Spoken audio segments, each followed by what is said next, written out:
하나님의 역사. 오늘 본문 출애굽기 20장은 하나님께서 이스라엘 백성들에게 시내산에서 모세를 통해서 십계명을 주시는 20장 전에 나오는 19장에 있는 말씀입니다. 세계 최고의 전기공학자로 이름을 날린 스타인메츠, 그 사람이 신앙과 과학에 대하여 하나님에 관한 연구로부터 모든 과학의 성과가 나온다고 그랬어요. 세상의 참된 학문은 모든 하나님을 드러내는 증거가 된다고 그랬고, 하나님이 정말로 우주 만물을 창조하셨기 때문에 과학뿐만 아니라 우리가 하고 있는 모든 일들을 신앙으로부터 하나님의 역사를 인정하는 것으로 출발을 하면은 문제가 없다고 합니다. 시편 111편 2절 3절에 여호와의 행사가 크시니 이를 즐거워하는 자가 다 연구하는도다. 그 행사가 존귀하고 어미하며 그 의가 영원히 있도다. 오늘 본문의 말씀에 대지를 따져보면 첫 번째, 원수를 파멸하는 하나님의 역사. 내가 세상을 이겼으니 너희도 세상을 이길 수 있다고 하는 예수님의 말씀을 생각하면서 어떻게 하나님께서 이스라엘 원수들을 파멸하는 역사를 하셨나. 출애굽기 7장, 8장, 9장을 들여다보면 10가지 재앙을 통해서 이스라엘 백성들을 430년 동안 노예 생활하던 데서 해방을 시키는 역사가 나타납니다.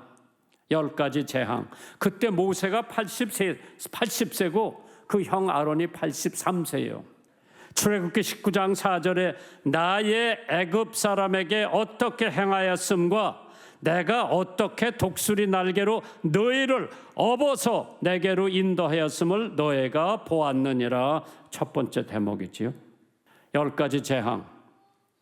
갑자기 물이 피가 돼요. 뭐 호수고 우물물이고 수도, 근데 수도가 없었을 거예요. 물이 갑자기 다 피가 되는 역사가 하나님으로부터 모세를 통해서 이루어졌죠. 두 번째, 개구리가 온통 애굽에 임금님 바로 왕의 밥상에까지 개구리가 튀어 올라오는 역사가 있었죠. 세 번째, 옛날에 우리가 어려서 어머니가 저녁이면 이 잡아주지. 우리 입고 있던 옷에 이가 있는 거 이 잡아주는데 얼마나 이가 많이 있는지 상상을 초월합니다. 네 번째로 파리떼가, 다섯 번째로 병들어 죽어가는 가축들의 재앙, 여섯 번째 독청이 나가지고 사람 못 견디게 했고, 일곱 번째로 주먹만한 우박이 쏟아지는, 여덟 번째로 메뚜기 떼가 날라오는데 앞이 안 볼 정도로 메뚜기 떼가 날라오죠. 아홉 번째로 캄캄한 흑암이 애굽 전체를 덮어놓습니다. 마지막 열 번째 재앙이 뭐예요? 유월절이라고 하는 재앙. 하나님께서 그 유월절을 통해서 이스라엘 백성들을 해방시키면서 광야를 거쳐 꿀과 젖이 흐르는 가나안 복지로 인도하는 역사. 그 430년 동안 얼마나 고생을 했던 애굽에서 이스라엘 사람들을 해방시키기 위해서 하나님께서 10가지 재앙을 보내 이스라엘 백성들을 해방시키고 애굽 백성들에게 적지 않은 파멸을 가져오셨습니다. 여러분들이 출애굽기를 읽어보시면 홍해바다의 사건을 너무나 잘 아실 겁니다. 출애굽기 14장 21절입니다. 모세가 바다 위로 손을 내밀어 민대 한 여호와께서 큰 동풍으로 밤새도록 바닷물을 물러가게 하시니 물이 갈라져 바다가 마른 땅이 된지라. 이스라엘 자손이 바다 가운데로 육지처럼 행했다고 그랬어요. 이게 무슨 얘기예요? 430년 동안 노예 생활을 하다가 이제 해방이 돼서 애굽을 탈출하는데, 이걸 갖다 출애굽이라고 그러죠. 탈출하는데 뒤에서는 애굽 군대가 쫓아옵니다. 앞에는 홍해가 가로막 진퇴양난이에요. 이렇게 해도 죽고 저렇게 해도 죽을 운명. 모세가 바다 위로 손을 내어 밀었다고 그랬죠. 여호와께서 큰 통풍, 밤새도록 바닷물을 물러가게 하셨다고 했습니다. 그러니까 거기 커다란 길이 하나 생겼어요. 이스라엘 백성들이 다 거리 지나가고 뒤에 쫓아오던 애굽 기병대가 쫓아오다가 거기서 다 수장이 되버렸어요. 하나님의 역사지요. 하나님의 기적. 생각지도 않았던 무서운 원수를 파멸하는 하나님의 역사. 애굽 사람들은 바다 가운데 엎으시니 물이 다 흘러 병거들과 기병들을 덮되 그들의 뒤를 쫓아 바다에 들어간 바로의 군대를 다 덮고 하나도 남기지 아니하였더라. 하나님이 원수를 갚으면은, 원수를 파멸하면 무섭게 파멸하는 줄 믿으시기 바랍니다. 두 번째, 이스라엘 백성의 반응이 뭐였어요? 15장 출애굽기 1절에 나옵니다. 이때 모세와 이스라엘 자손이 이 노래로 여호와께 노래하니 일렀으되 내가 여호와를 찬송하리니 그는 높고 여호와로우시며 말과 그 탄 자를 바다에 던지셨음이니라. 이스라엘 백성들이 노래를 하고 여호와를 찬송했다고 그랬어요. 아침에도 찬송, 점심에도 찬양, 저녁에도 찬양하는 믿음의 용사들이 되시기를 주님의 이름으로 축원합니다. 참 하나님께서 그 애굽 사람들의 원수 갚는 것을 봤을 때 모든 원수들은 다 이기시고 부활하신 예수님, 내가 좋아하는 찬송 중에 하나가 있어요. 무덤에 머물러 예수 내 구주, 새벽 기다렸네 예수 내 주, 원수를 다 이기, 그런 노래가 있어. 참 하나님께서 우리가 역경과 시련 속에서 헤어났으면은 하나님을 찬양할 줄 알아야 되고 하나님 앞에 감사할 줄 알아야 되는데 잠깐 고맙다가 그냥 또 지나가는 거죠. 여호와께 경배하고 경외하고, 여호와가 그때서부터 모세를 믿었습니다. 하나님께서 모세를 믿을 수 있었던 것은 모세는 자나 깨나 하나님이에요. 잠언 9장 10절에 여호와를 경외하는 것이 지혜의 근본이요 거룩하신 자를 아는 것이 명철이라고 그랬어요. 여호와를 경외한다는 것은 인간으로 가장 고상하고 고귀한 것이라고 그랬죠. 1808년 조셉 하이든이라고 하는 사람이 죽기 바로 1년 전에 비엔나에서 그가 작곡한 오라토리오를 합니다. 천지창조, The Creation. 이 공연이 있었는데 그 공연장에 하이든도 자리를 같이 했습니다. 늙고 병들고 휠체어를 타고 공연장에 등장한 하이든을 보고 청중들은 열광으로 갈채 박수를 보냈다고 합니다. 그 박수와 반응에 감동된 늙은 작곡가는 휠체어에서 천천히 일어서려고 노력해서 겨우 일어나 멀리는 바라보는 사람들에게 손을 천천히 들고, 아닙니다. 이 음악은 나로부터 나온 것이 아니라 바로 저기 우리의 하나님으로부터 나온 것입니다 하면서 하나님께 경배와 찬양과 영광을 돌렸다고 합니다. 음악은 더욱더 후세들에게 감동을 주었고, 제가 신학교 다닐 때도 우리 학교에서 봄, 가을로 오라토리오를 하면 천지창조, 합창단이 꼭 합창을 했습니다.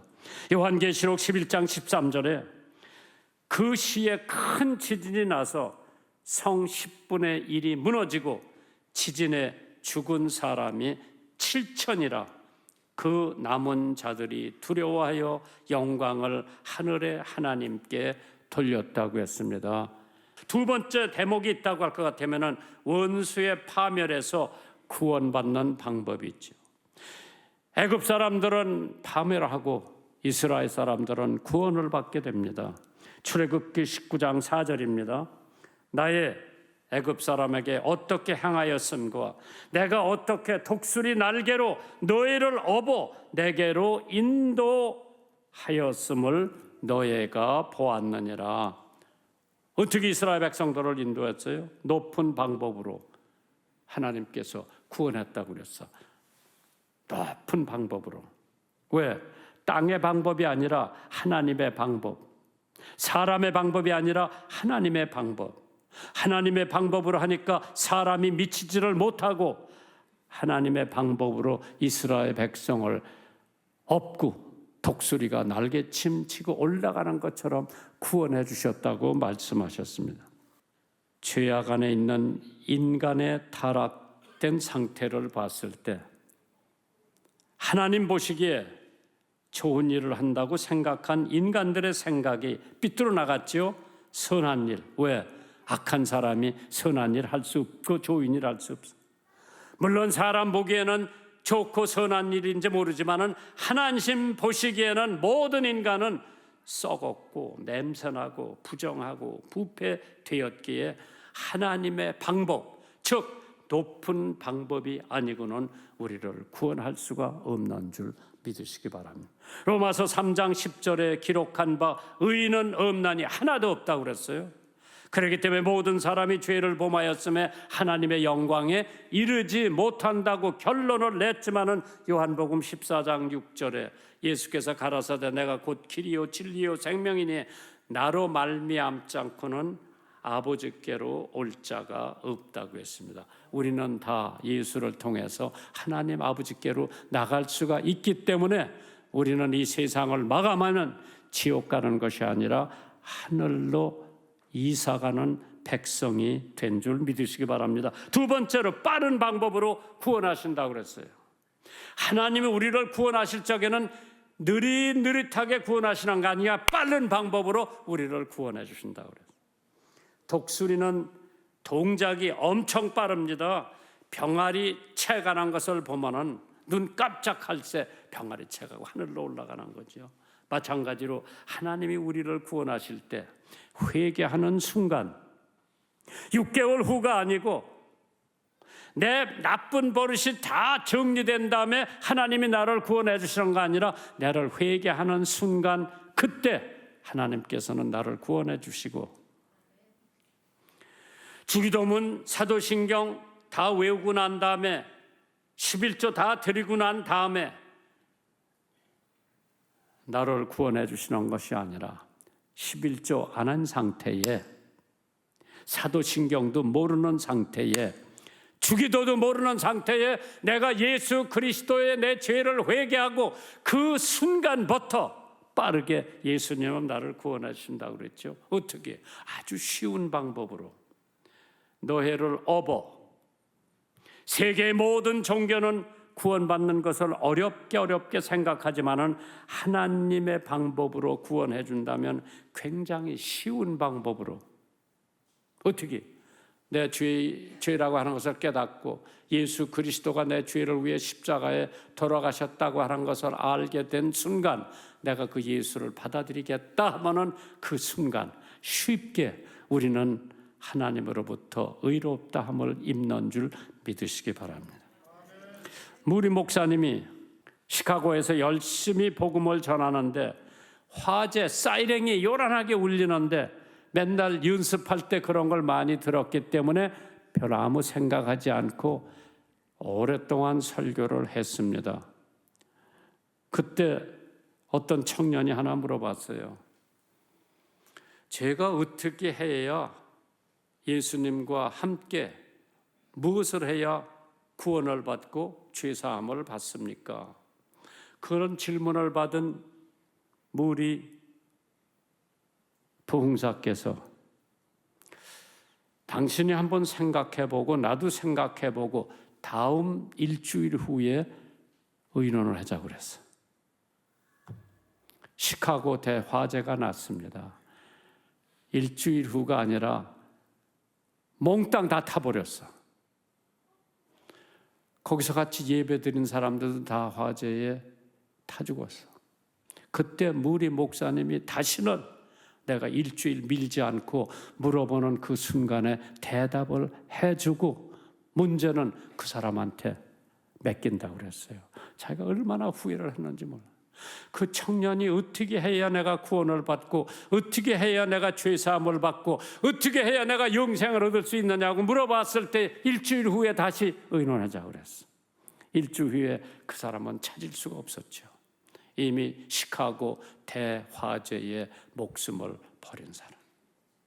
세 번째로, 그럼 축복받는 비결이 뭔가? 인간은 누구나 다 축복받기를 원합니다. 그렇기 때문에 야베스의 기도가 있죠. 뭐라고 기도했어요? 내 지경을 넓혀주시고 환난과 근심을 면케해 주시고 저에게 복의 복을 더하여 주시옵소서. 그게 야베스의 기도예요. 복은 누가 주느냐? 하나님이 주시는. 그 진짜 복이죠. 그러니까 출애굽기 19장 5절 6절에 세계가 다 내게 속하였나니, 하나님 앞에 속했어. 너희가 내 말을 잘 듣고 내 언약을 지키면 너희는 열국 중에서 내 소유가 되겠고 너희가 내게 대하여 제사장 나라가 되며, 제사장 나라가 되면 우리나라 제사장 나라가 되면 이 나라를 통해서 모든 나라가 복받는 거예요. 제사장 나라가 되며 거룩한 백성이 되리라. 너는 이 말을 이스라엘 자손에게 고하니라. 이 세계가 다 하나님에게 속해 있기 때문에 너희가 하나님의 말을 잘 듣고 하나님의 언약을 잘 지키고 너의 열국 중에서 내 소유가 되겠고 너희가 내게 대하여 제사장 나라가 된다는데, 잘 생각해 보세요. 우리나라를 통해서 다른 나라들이 복받고 있죠. 하나님께서 나를 통해서 다른 사람들이 복받고 있다고 나는 믿어요. 왜? 내가 복음을 가지고 있거든. 그 복음을 전할 때마다 받아들이는 사람들은 다 복받는 거예요. 나 복덩어리요. 복을 내가 가지고 댕겨. 왜? 하나님의 복음 전할 때마다 저 사람이 받아들이면 나하고 똑같은 복을 받는 사람, 안 받아들이면 나는 책임이 없어. 나는 전하는 책임만 있지 그 사람이 받아들이고 안 받아들이는 건 그 사람 책임이에요. 구원의 요건도 순종이라고 그랬어요. 내 말을 듣고, 히브리서 5장 9절에 온전하게 되었은즉 자기를 순종하는 모든 자에게 영원한 구원의 근원이 된다고 그랬죠. 순종, 충성이 복받는 비결이라고 그랬죠. 내 언약을 지키면.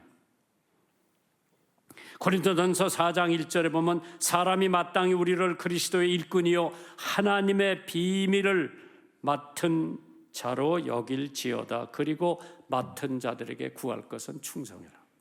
저는 사도행전 5장을 읽을 때마다 아나니아와 삽비라라고는 부부가 있었어. 땅이 많았나 봐요. 사도행전 4장에 모든 제자들이 자기의 소유를 다 팔아서 통용을 했다고 그랬어. 어려운 사람 같이 다 나누었다고 그랬어. 그거를 보고 아나니아와 삽비라가 우리도 땅을 좀 팔아서 하나님 앞에 갖다 바치면은 장로도 되고 권사도 되고, 나 혼자 생각을 해봤어요. 팔았어, 땅을. 근데 다 갖다 바치지 않고 절반은 감춰놓고 베드로한테 갖다 줬어. 베드로가 물어봤어. 땅 파는 돈이 이게 다냐? 그러니까 예, 이게 다입니다. 네가 사람한테 거짓말한 것이 아니라 성령을 거슬려서 하나님 앞에 거짓말 했다고 하는 말이 떨어지자마자 아나니아가 그 자리에 죽었어. 청년들이 와서 시체 가지고 나와서 장사 지냈어요. 부인은 그것도 모르고 치장을 이쁘게 하고, 우리 남편이 헌금 갖다 냈으니까 내가 지금 교회 가면 엄청 환영을 받을 거다 생각을 했을 것 같아. 교회 와봤어. 베드로가 또 물어봤어. 땅 파는 값이 이것뿐이냐? 예, 그것뿐입니다. 어떻게 됐을까? 너희 남편 장례를 치르고 온 청년들이 너도 마찬가지로 그때 쓰러져 죽었어. 아예 땅을 팔지 말든지 헌금을 갖고 오지 말든지 그러지 왜 성령을 속이고 두 부부가 땅판 일부의 돈을 갖다 내고도 죽음을 면치 못하고 하나님 앞에 벌을 받아야 하나? 마태복음 7장 21절에 나더러 주여 주여 하는 자마다 천국에 다 들어갈 것이 아니요 다만 하늘에 계신 내 아버지의 뜻대로 행하는 자라야 하늘나라에 들어간다 그랬죠. 우리의 위대한 하나님의 목적이 있어요. 나에 대한 하나님의 목적. 저는 가난해서 정치를 하면은 보리밥 안 먹을 것 같아서 정치를 하려고 생각을 했다가 하나님 앞에 하나님의 목적이 따로 있어서 나 교회도 안 다니고 예수도 안 믿었는데 내가 무슨 목사가 됩니까? 하나님이 군인 하나 시켜서 미국 기독교 학교에 갖다 집어넣고 거기서 어디 가지도 못하게 해놓고 거기서 예수 믿고 야, 너 정치 아니래도 너희 나라 정치할 사람 많어. 넌 가서 복음을 너희 가족들한테 전하라고 하나님의 목적이 있는 것을 알 뭣도 모르고 미국 간 거예요. 하나님의 목적이 뭐냐? 너 정치하는 것보다 너희 나라에 가서 너희 가족들한테 복음 전하는 것이 하나님의 목적이었어. 그래서 하나님의 소유가 되는 목적이 뭐냐? 야곱아, 너를 창조하신 여호와께서 이제 말씀하시느니라. 이스라엘아, 너를 조성하신 이가 이제 말씀하시느니라. 너는 두려워 말라. 내가 너를 구속하였고 내가 너를 지명하여 불렀나니 너는 내 것이라. 하나님의 목적이 하우스보이 김장환을 당신 것으로 삼기 위해서 내 목적을 완전히 바꿔놨어. 신명기 7장 6절에 너는 여호와 네 하나님의 성민이라. 네 하나님 여호와께서 지상 만민 중에서 너를 자기 기업의 백성으로 택했다고 그랬어. 우리 내 집, 내 차, 우리 교회, 우리 학교, 우리나라, 하나님의 세상에 속하고 사단에 속한 우리들을 예수님께서 피로 구속하시고 오늘날 하나님의 백성으로 삼으셨습니다. 미국의 벤저민 프랭클린, 유명한 사람이에요. 그러나 가난한 집에서 태어나 아버지와 형님의 잔심부름을 해야 되겠기에 10살 때 학교를 중퇴를 합니다. 그러다가 어린 나이에 펜실베니아 게스티라고 하는 신문이 있었어요. 그걸 발간을 합니다. 돈이 모자라서 자기가 기사를 쓰고 주자를 고르고 인쇄를 하고 배달도 자기가 직접 했습니다. 돈이 무척 필요할 때마다 어떤 신사가 기사를 가지고 와서 실려달라고 부탁을 합니다. 벤저민 프랭클린은 읽어보고 실릴 만한 글이면은 제가 실겠습니다. 그 신사는 100불을 줄 테니 실어주시오. 그때 돈 100불이면 엄청 큰 액수입니다. 예, 두고 가고 가세요. 제가 읽어보고 내일 알려드리죠. 그 다음날 신사가 100불을 가지고 왔습니다. 벤저민은 그 원고를 도로 주면서 실을 수가 없습니다. 남을 비방하는 글이기 때문에 200불을 줄 테니까 실려달라고 해도 벤저민은 단호히 거절을 합니다. 후에 그는 위대한 인물이 되었죠. 왜? 돈 주고 살 수 없는 인물이 됐어요. 100억을 준다, 1000억을 준다. 그 돈에 팔리는 사람이 되지 말고 오직 진리를 사수하면서 하나님의 말씀에 순종하는 여러분과 제가 되기를 주님의 이름으로 축원합니다.